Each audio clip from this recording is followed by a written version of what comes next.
Okay, so ladies and gentlemen, it's all about marriage and about Navamsa. Now, what happens, you know, to your Navamsa chart, or what inputs can you take from your Navamsa chart when it comes to marriage or married life? In the next lecture, I'm going to teach you how to find the timings of marriage. Okay, so there are techniques to time the marriage. Okay, you will always get a lot of consultations will say, Guruji, when will my marriage happen? When will be the engagement happening? When will I find my life partner? Right, so there are various techniques to time the marriage. Okay, so we'll be doing that as well. On the same time, first we'll have to understand that how D9 chart represents marriage. Okay, how does it represent? So what I'll do here is I'll make a kundli here. So, and I'll make another chart here. Okay, so these are the two kundlis. And now, ladies and gentlemen, the D1 chart has houses.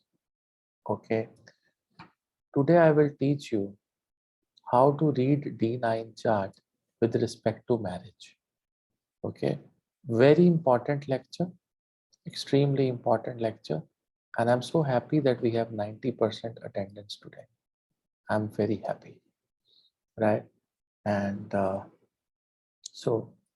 I'm drawing a D1 chart here, and I'm drawing a D9 chart here.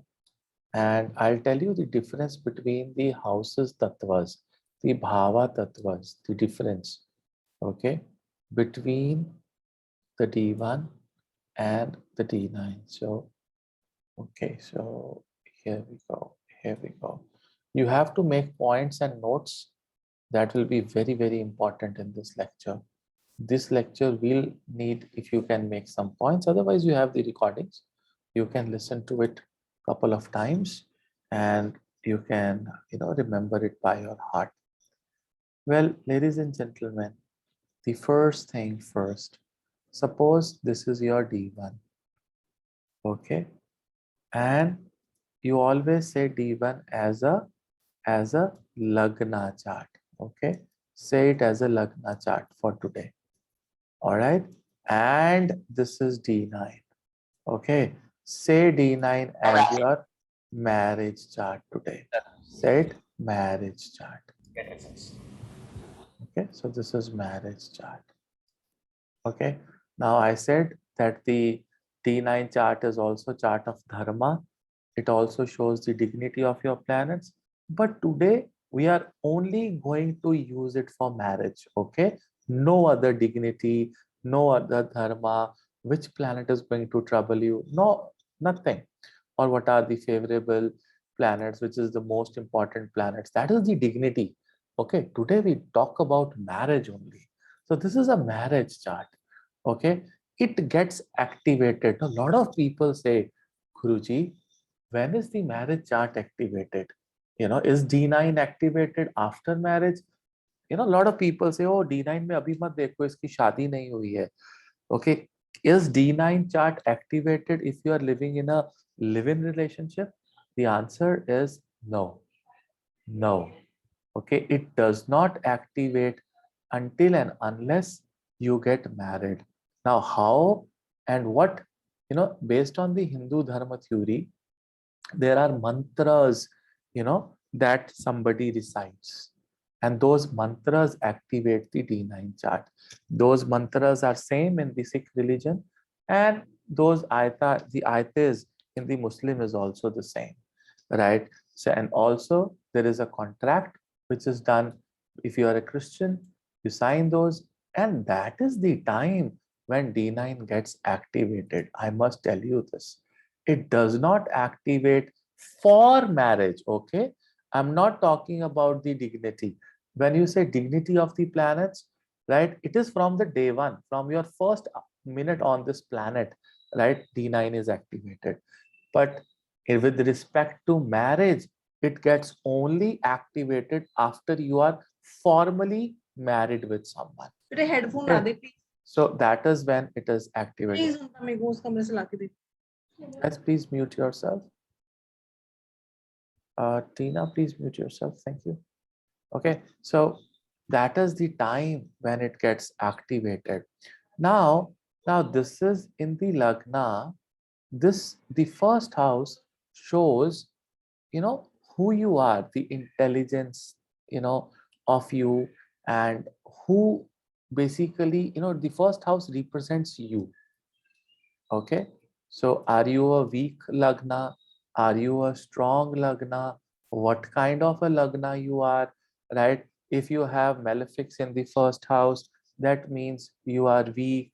If your Lagan Lord is at 0.13 degree, it is debilitated or it is exalted, it is showing your strength, right? Who you are actually. Okay, but the first house of your D9 shows nothing, but it shows the strength of your marriage. It is not showing you. Remember this. It is showing the strength of your wedding, of your marriage. So it is very, very important. And let me tell you one thing. There are two karkas of marriage. In fact, the biggest karka is Venus, and the second one is Jupiter. A lot of people say Venus is in the for the chart of male and Jupiter in the chart of female, but either one of them, okay, now either one of them, if they are present in the Lagna, okay, if you have Jupiter or Venus present in the Lagna, and if they are afflicted, make this point a star, right? If they are afflicted means, they are conjunct with some malefic. See, both are benefic grahas, both are benefics. They are not malefics. Both are benefics. If they have Rashi Drishti, Graha Drishti, right, or conjunction, right? Now you have to read this D9 chart as an individual chart. Think that this is a chart of marriage. You are not going to read basis on D1. Now today I am teaching individual D1 chart, and Muni Parashara says that you can read the D9 chart individually, just like D1, but based on marriage. Okay, whenever you take dignity, you take inputs, you do calculation based on D1. But when you look at marriage, you can read D9 chart as an individual chart, as a chart itself. You don't even need D1. Okay, so if you have, right, in the Lagna, okay, so in the Lagna, if you have Venus or you have Jupiter, and Venus or Jupiter are taking a hit in the Lagna, I guarantee you that it will be a very ugly married life. Okay, now you see Venus and Jupiter, they are two karkas of D9. I told you the biggest karka of D9 is Venus, right? Venus is the one who is karka of D9. And if you have an afflicted Venus or Jupiter, it is going to be a terrible married life. Now, I don't say that it is going to be a divorce. Okay, I'm not saying that. You're taking me wrong.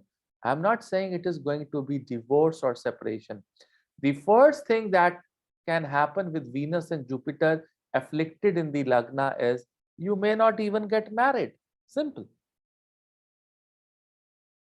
Or you get married very, very, very late. It will be a lot of delay. Lot of delay. Right? Lot of delay.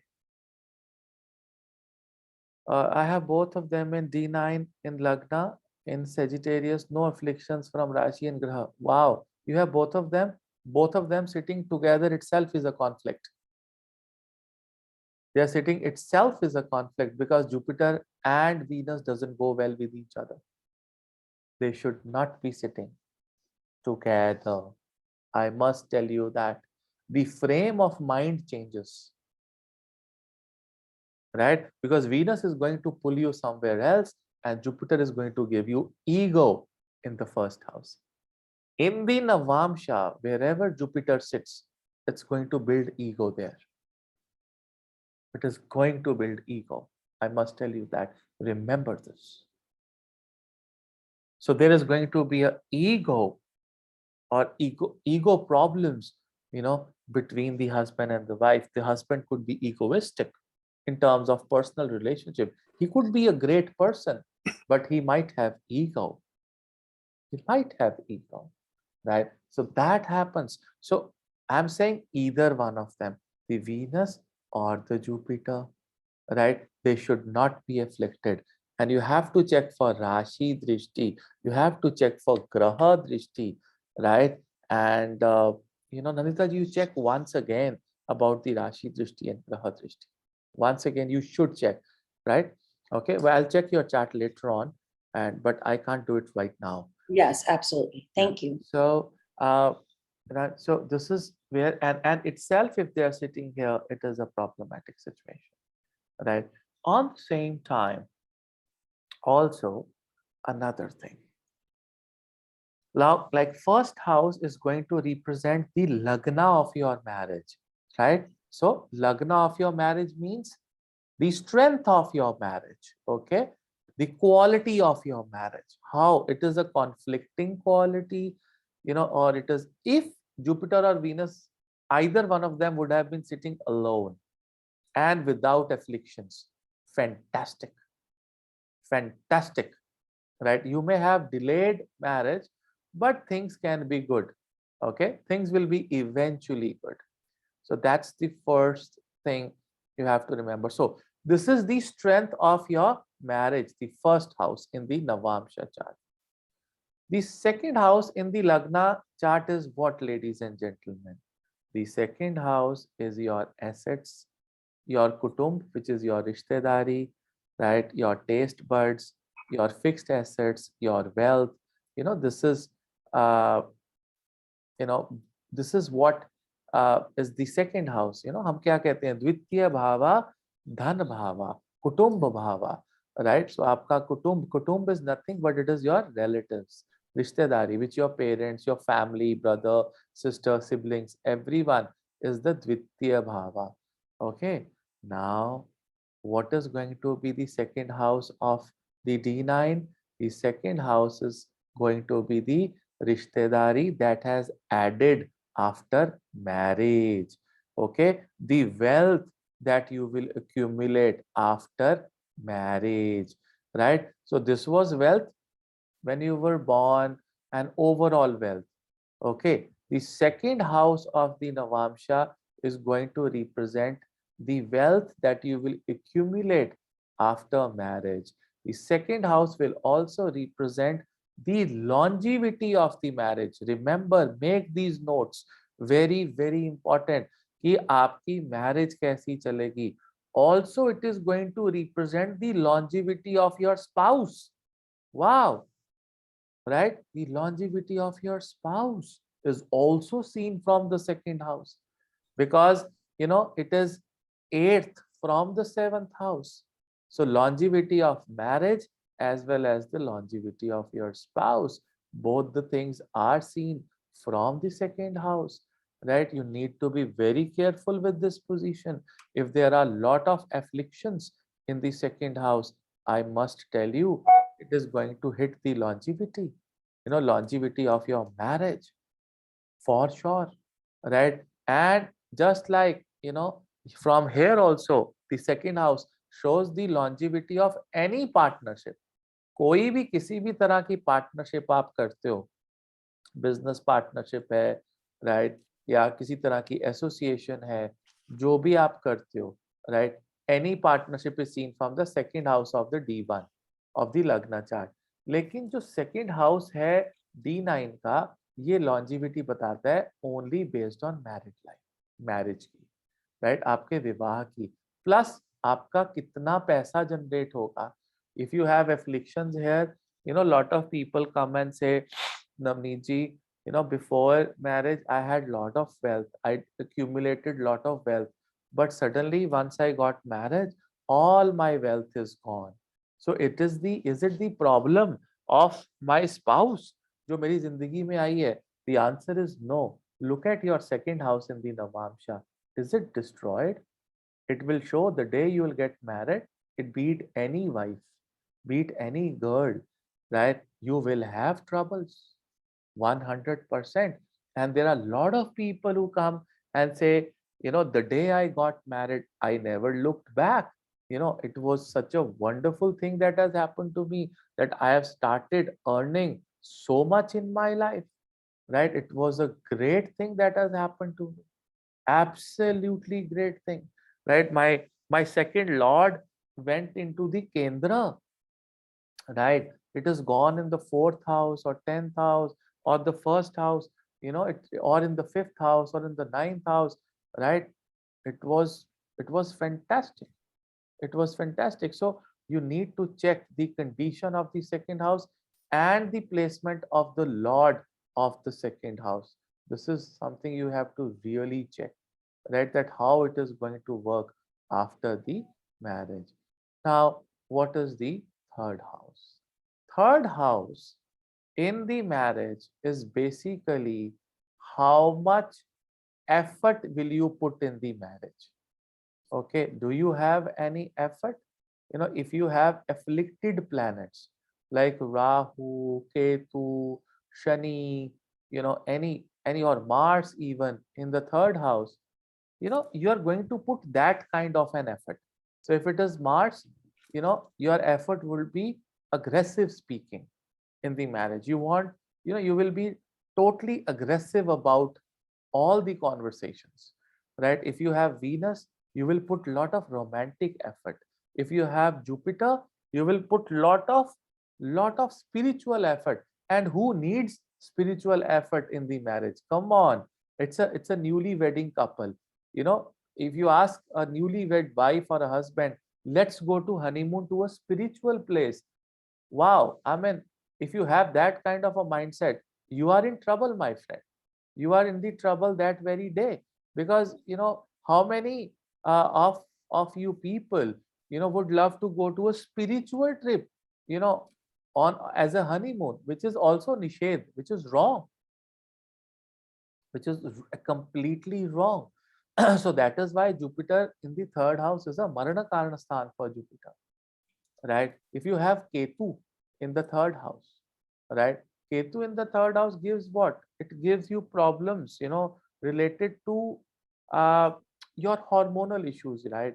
Also, Ketu in the third house can make you completely headless after marriage, right? You will feel nonsense. You don't know what to do. You always take guidance from your cousins and friends. You have no idea. Rahu in the third house will make you do a lot of effort, but you are going to be cheating also. You'll be little deceptive also with your spouse, because third house Rahu. So if you have like planets like what, like Surya is there, or there are other planets like Moon is there, and it is a yoga karak, you're gonna put a lot of mind, in your marriage. So efforts will be there, right? So if you have benefics here, but on the same time, I must tell you, any malefic graha like Surya, Mangal, Shani, Rahu, Ketu, these malefics, they actually put more efforts as compared to benefics.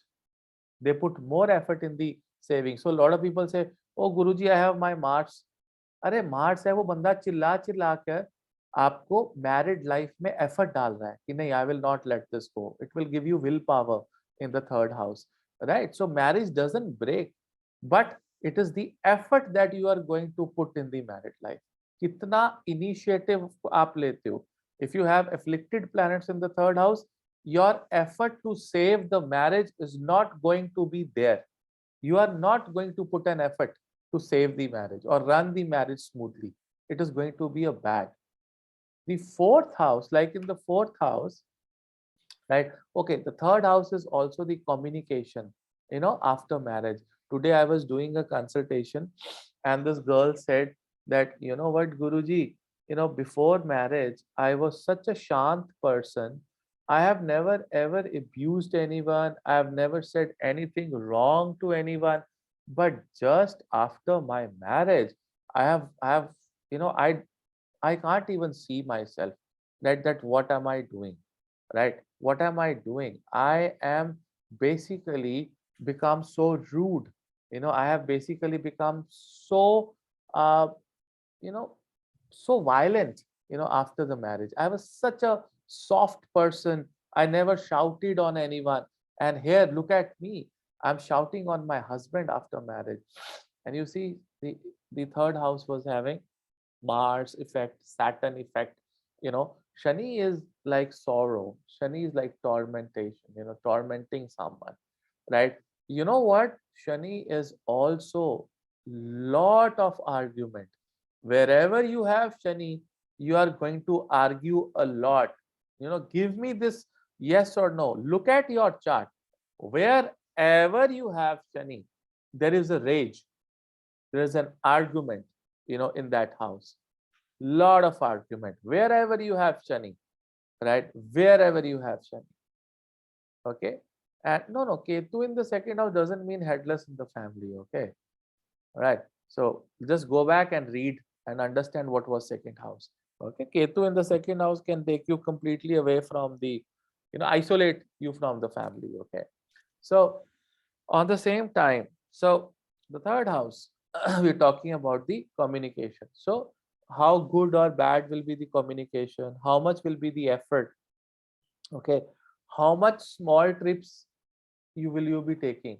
Like if you get Saturn in the third house, people come and complain, and I'm talking of only the Navamsa, that we hardly go to any trips, Guruji. It's been like 3 years of our marriage. We just went 2 times outside.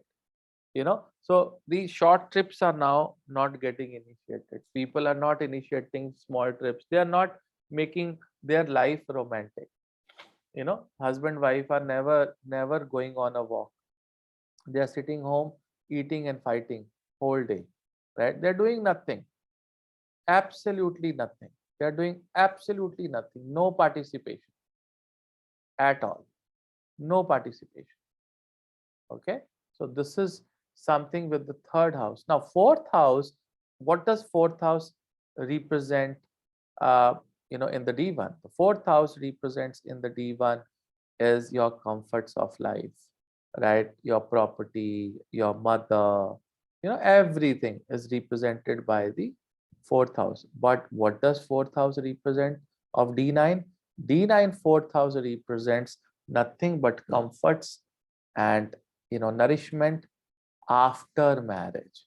Okay, after marriage आपके जीवन में सुख होगा कि नहीं होगा? Will you have that sukh? Will you have that nourishment?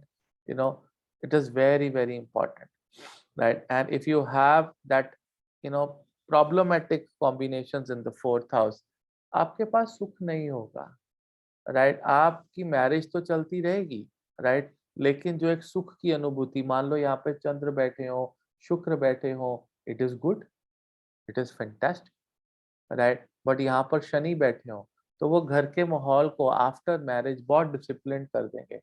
मान लो आप एक बहुत प्यारे से एनवायरनमेंट से निकल के आए, और जहां आपकी शादी हुई, समवन इज एब्सोल्युटली डिसिप्लिन्ड, आप घड़ी के साथ घड़ी बन के चल रहे हो, राइट? आपकी फैमिली लाइफ में इतनी प्रैक्टिकलिटी आ चुकी है कि कोई सेंटीमेंट्स ही नहीं है। But if you have Venus Jupiter here, it is very very good, the environment will be good. But if you have malefics here, the environment may not be good. if you have conflicting planets here, right? If you have like Mars and Saturn, okay, if you have Mars and Saturn, then what will happen? If you have Mars and Saturn, then it will be a very technical kind of an environment. It's going to be a very technical kind of an environment. Okay, all right. So that is what happens in the fourth house. Fourth house is the Sukhsthana. fourth house is the Sukh Sthana. One second.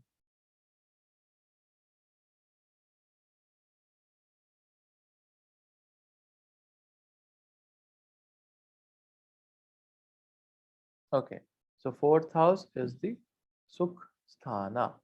And Sukh Sthana, the Sukh can go for a 6 if you have afflicted. And this fourth house is not your overall Sukh, it is the life after marriage. Fifth house is like you have children house here, fifth house. Actually, fifth house is not the house for the children. Okay, it's not the house for the children. The fifth house is a house of love and romance, right? And your creativity. कभी कभी कुछ कहते हैं ना कि लोग कहते हैं मेरी शादी के बाद मेरी सारी क्रिएटिविटी खत्म हो गई. I am no more creative. My I lost my creativity. I lost my, so the longevity of love and romance is also seen from the 12th house, because how many places is the 12th house? From the 5th house, 8 places. Okay, so that is why 12th house becomes the house of sexual activity. Okay, so get this bed pleasures, the sex is seen from the 12th house. Why? The longevity of the love and romance is seen by how much physical activity you are having in the married life. So if you have an afflicted 5th house or the 12th house, right, both the ways, right, they represents love and sexual activity. However, 5th house is not sexual activity, it is the romance, the love.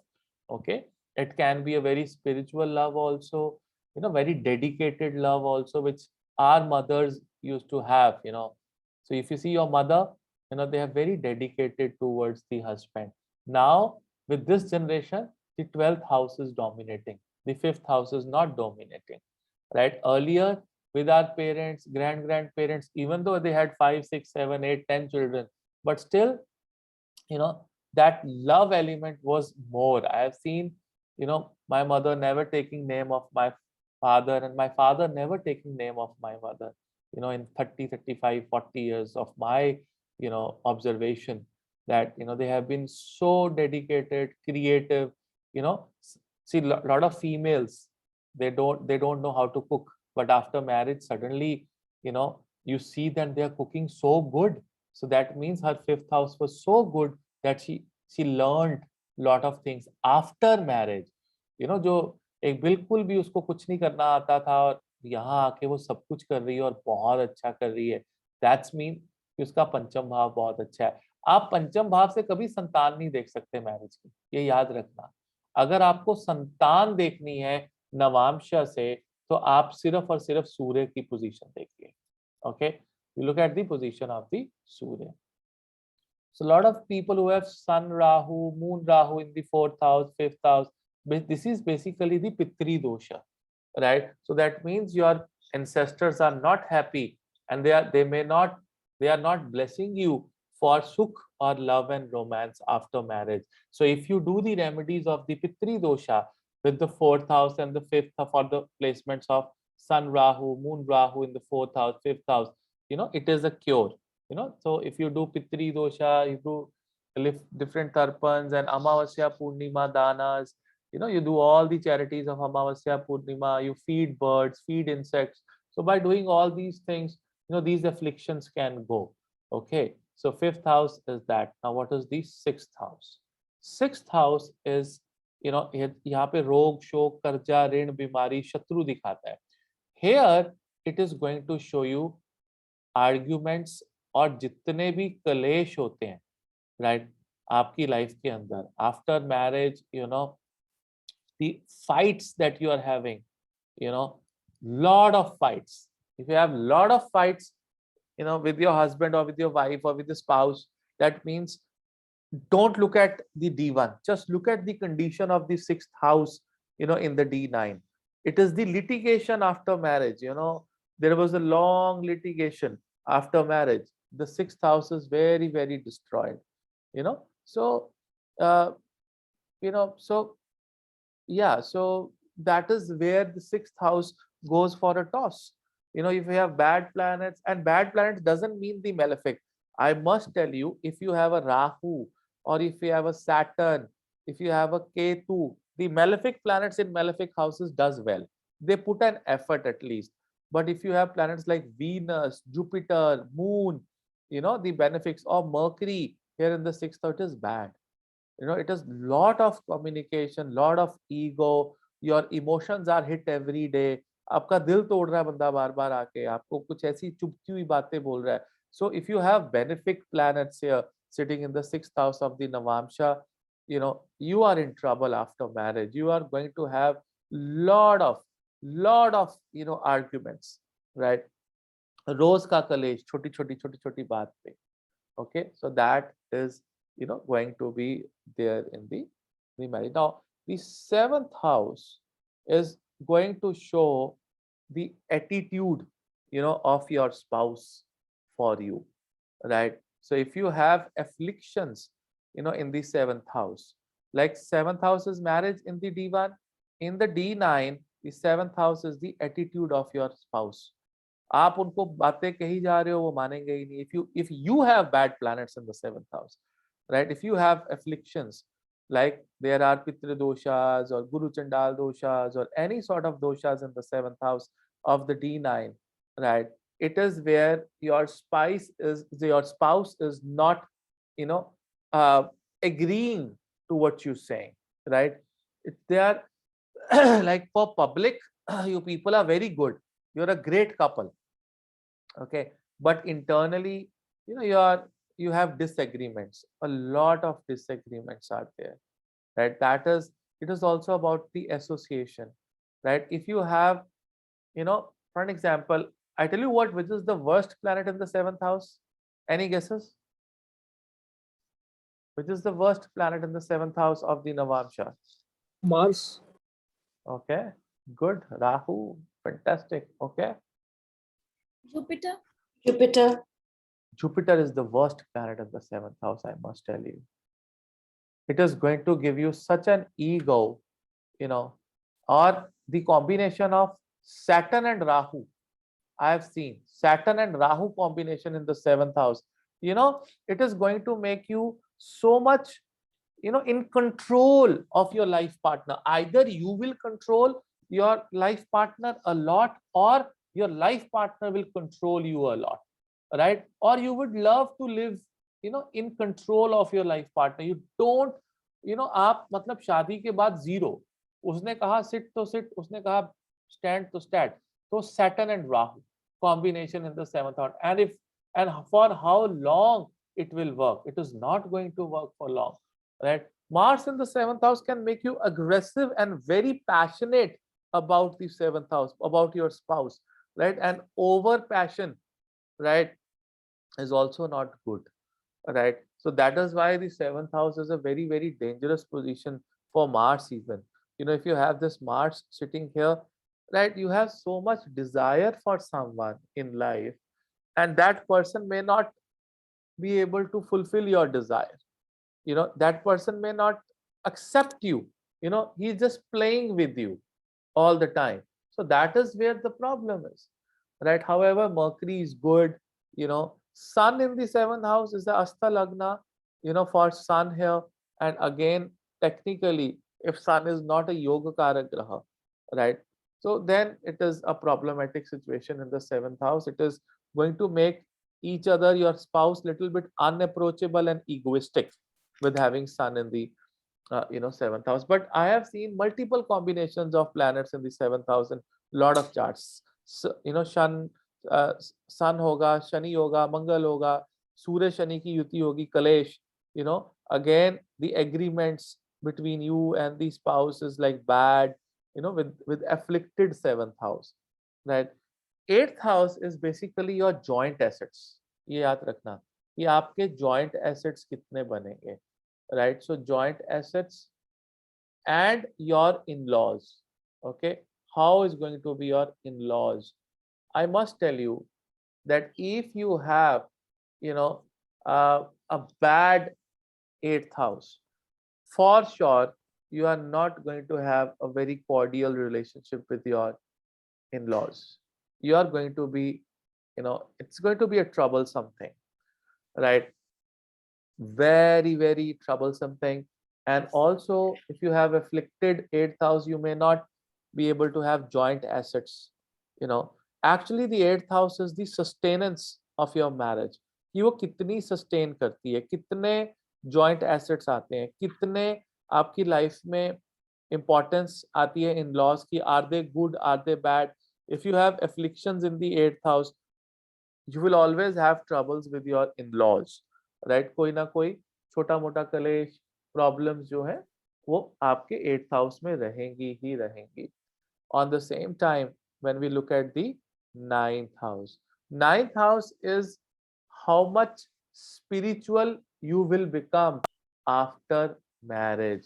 Will your spirituality, go for a 6, right? Or your spirituality, will enhance. If you have planets like Jupiter, Venus, all benefic, Mercury, yogic planets sitting, or benefic planets sitting in the 9th house of your Navamsa, you will have that, you will progress in spirituality and religion after marriage. But if you have afflicted planets like Rahu, so suddenly people will say, oh, I was very spiritual before marriage, and the moment I got married, I'm no more spiritual.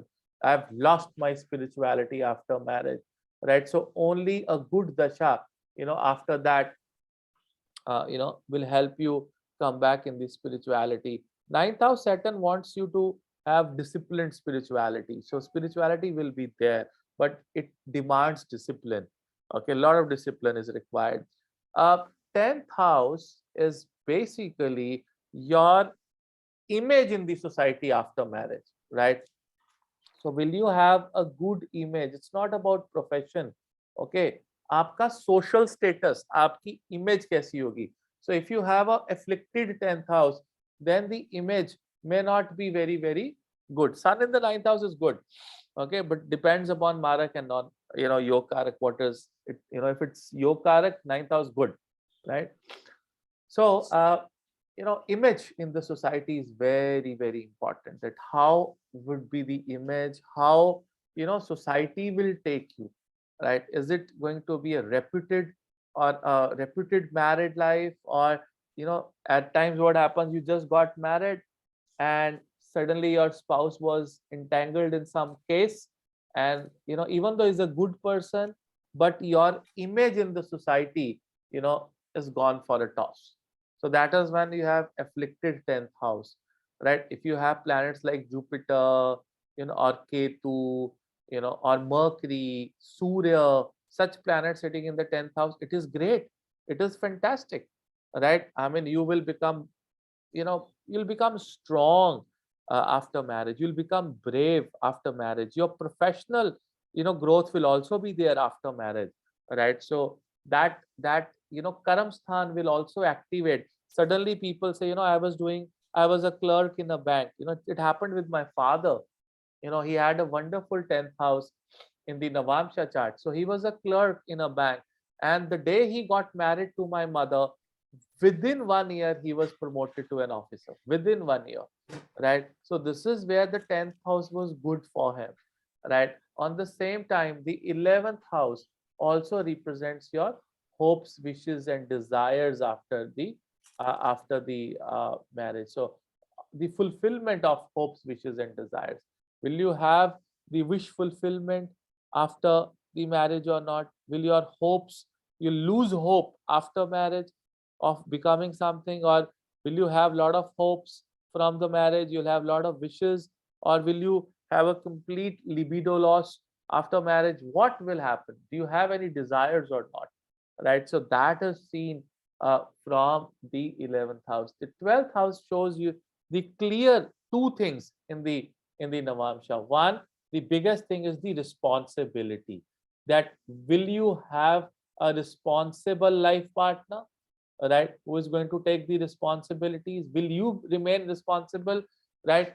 And the 12th house also represents nothing but also, you know, sex, bed pleasures in the 12th house. It will show whether you'll have that thing after marriage or not.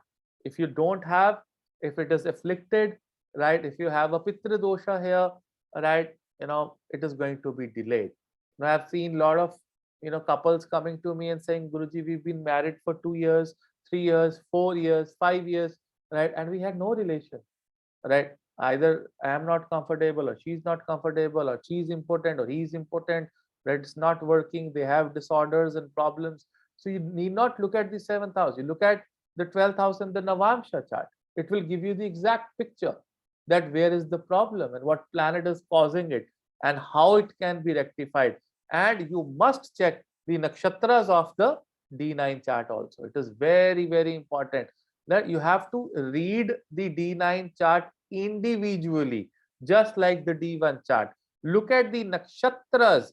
So what you will write today as a homework, because we are running this advanced course, and I've given you many techniques to understand the D9 chart, many techniques, right? Like Rashi Tula Navamsha technique is there to find out the most important planet in the Kundli through D9. Then we have taken the bad planets, and that technique has been 100% accurate to find out what planets are causing trouble in your life.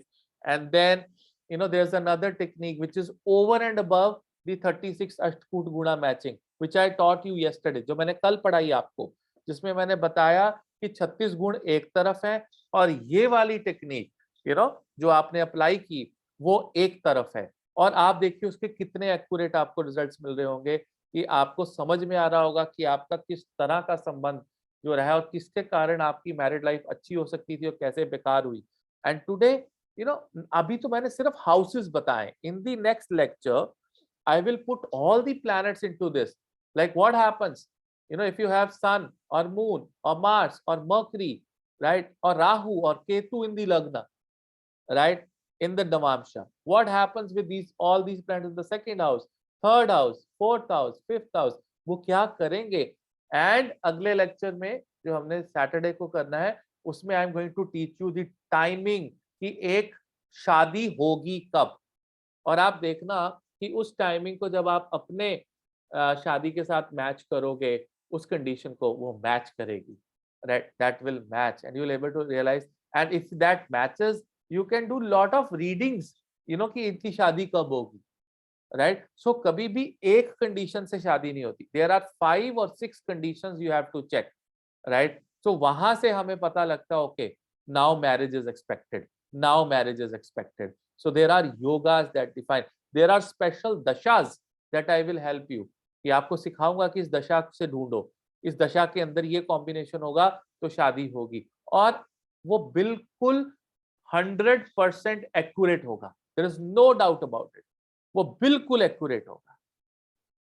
Okay, सो इस तरह से हम इस चीज को जो है समझने की कोशिश करते हैं। इस तरह से हम नवमांश को थोड़ा सा, आज सिर्फ हमने बेसिक क्लियर किए हैं कि हमें नवमांश को इंडिविजुअली रीड करना है, just like the D1 chart, right? आप देखो कि मेरे सॉफ्टवेयर में जब आप मेरे से कंसल्टेशन ली आप सब लोगों ने, आप ये देखिए कि जब मैं आपको D9 दिखाता हूं तो you see all the nakshatras of the D9 also, because why because I am taking D9 as an individual chart. So for various techniques like अगर आपने अपनी destiny, Dharma, dignity of the planets ढूंढनी है, फिर हम D1 D9 से inputs लेके उनके कॉम्बिनेशंस बना के आपको फॉर्मूले दे रहा हूँ कि ऐसा फॉर्मूला है, ऐसा फॉर्मूला है देखने के लिए। बट जब मैं मैरिड लाइफ के लिए देखता हूँ तो out of all the steps I individually also see the D9 chart as a chart itself for the marriage, a chart itself for the marriage. आप समझ रहे हो मेरी बात? As just like reading D1, you have to read D9 as a chart itself, अकेला chart. आपको बहुत, और ये एक दिन में नहीं आएगा, आपको बहुत प्रैक्टिस चाहिए। आपको 50-60 लोगों पे काम करना पड़ेगा, आपको 50-60 लोगों के चार्ट देखने होंगे, राइट, जिनकी मैरिड लाइफ आपके सामने है, right? There are yogas of widow, there are yogas of divorce, there are yogas of happy married life, there are yogas of getting lot of diseases after marriage, right? There are yogas of losing so much money, losing job, after married life there are, ठीक ये बंदा तो effort ही नहीं डाल रहा शादी में, all effort is one sided effort, right, दूसरी तरफ से एफर्ट ही नहीं है शादी के लिए, राइट, कोई पराक्रम ही नहीं है. After marriage just for 1 or 2 years you had good sexual relationship and then it is gone. There's no relationship in the husband and wife. The 12th house afflictions, right, the 6th house afflictions, शादी होते ही आपने अपने husband को कर्जे में डाल दिया, आपने अपनी वाइफ को कर्जे में डाल दिया, या वाइफ ने आपको कर्जे में डाल दिया, राइट, वो सारा पैसा कमाई आपके खा गए. The 6th house afflictions, right, in the married life. Lot of, especially when the 7th lord is in the 6th house, what is happening?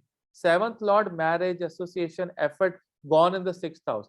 उसने आते ही शादी के बाद आपके सिर के ऊपर कर्जे हो गए, राइट, दुश्मन बन गए आपके. Suddenly everything was going, now you are having lot of debt, right? So such things are seen, from the Navamsa, because you have to read Navamsa as an individual chart to understand. So this is not the only step. ये सिर्फ एक formula नहीं है, ये one of the formulas है. ये one of the formulas है. इसको hard and fast नहीं लेना, because I am going to teach you more techniques also. I have more than 5 more techniques to understand कि ये married life कैसी रहने वाली. 5 more techniques, right? जहाँ पे हम inputs लेते हैं. Okay, and also I will tell you which are the best houses to see, in the Navamsa Kundli, and which are the worst, the houses that can cause worst things in the married life, right, in the Navamsa. And the houses, like especially, there are, I consider approximately 4 houses are very, very important when it comes to married life in the Navamsa. So the first most important house to look at is the 12th house, right? 12वां घर. अगर 12वां घर reflected है, ठीक है, मारे गए, problem आएगी major, right. The second most important house is the first house. अगर फर्स्ट हाउस रिफ्लेक्ट हो गया तो भी मैरिज गई, right. The third most important house in the navamsha is the fourth house. अगर फोर्थ हाउस गया तो सुख नहीं है, right. And the last and the most important house is the sixth house. अगर छठा भाव एफ्लिक्टेड है, forget about the seventh house, forget about the eighth, ninth, tenth, third, second. Guys, these are manageable houses. ये manage किए जा सकते हैं. मेरी बात ध्यान से सुनना. ये दूसरा भाव मैनेज हो जाता है, तीसरा भाव मैनेज हो जाता है, राइट. पांचवा भाव भी मैनेज हो जाता है. नहीं है रोमांस, कोई बात नहीं, राइट. बंदा अच्छा है, राइट, मैनेज हो जाता है, राइट. सेवंथ हाउस भी मैनेज हो जाता है. लोग बीच में पढ़ के ना शादी टूटने नहीं देते. सेवंथ हाउस, लोग बीच में पढ़ के शादी नहीं टूटने देते. आपके पेरेंट्स आ जाते हैं, बहन भाई आ जाते हैं, और नहीं नहीं ऐसे नहीं करना, चलो बच्चे हैं ठीक हो जाएंगे, कोई दिक्कत नहीं है. सेवंथ हाउस से भी बच जाता है. एट्थ हाउस भी ओके है, नो प्रॉब्लम. नाइन्थ हाउस नई स्पिरिचुअलिटी है, इंसान स्पिरिचुअल नहीं है, आपकी भी स्पिरिचुअलिटी खत्म कर दी, कोई बात नहीं. आप वेज खाते थे, उसने नॉन वेज खाना शुरू कर दिया. आप नॉन वेजिटेरियन थे, उसने आपको कंप्लीटली वेजिटेरियन कर दिया. दैट नाइन्थ हाउस ट्रांसफॉर्मेशन, कोई प्रॉब्लम नहीं है, राइट. टेंथ हाउस भी मैनेज हो जाता है. समाज में अगर आपकी इज्जत नहीं है, समाज आपके एज ए कपल को इज्जत नहीं दे रहा, एक कह रहा है ये बड़ा लंबा है, ये बहुत छोटी है, ये बहुत लंबी है, उसका हस्बैंड छोटा है, ये मोटा है, image in the society is not good, तो भी चल जाती है शादी, नो प्रॉब्लम, राइट. आपने काफी ऑड कपल्स देखे होंगे, and some of them are very beautiful couples, some of them are very odd couples, तो भी चल जाती है.